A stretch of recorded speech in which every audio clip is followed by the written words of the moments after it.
200 বছর ব্রিটিশরা শাসন করেছে। এখন আপনি বাংলাদেশ ঘুরেন, পাকিস্তান ঘুরেন, আপনার বিশ্বাস হবে না।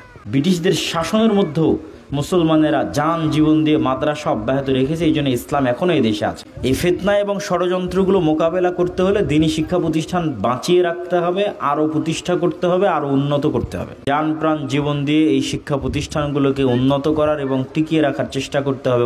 আর এখনও ভারত, পাকিস্তান, বাংলাদেশ দেখলে বিশ্বাস করা কঠিন হবে যে এই অঞ্চলে 200 বছর ব্রিটিশরা শাসন করেছে।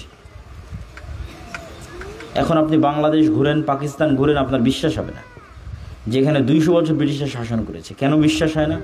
ব্রিটিশদের শাসনের মধ্যেও মুসলমানেরা জান জীবন দিয়ে মাদ্রাসা অব্যাহত রেখেছে। এই জন্য ইসলাম এখনও এই দেশে আছে। বলেন আলহামদুলিল্লাহ।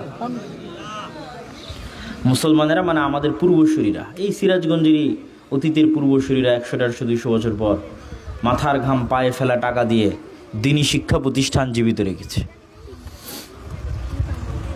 তো আজকেও যে ফিতনা এবং ষড়যন্ত্র বন্ধ হয়ে গেছে তা নয়। এই ফিতনা এবং ষড়যন্ত্রগুলো মোকাবেলা করতে হলে দ্বীনি শিক্ষা প্রতিষ্ঠান বাঁচিয়ে রাখতে হবে, আরও প্রতিষ্ঠা করতে হবে, আরও উন্নত করতে হবে।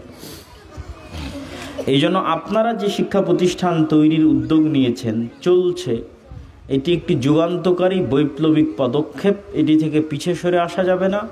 জান প্রাণ জীবন দিয়ে এই শিক্ষা প্রতিষ্ঠানগুলোকে উন্নত করার এবং টিকিয়ে রাখার চেষ্টা করতে হবে। বলেন ইনশাআল্লাহ।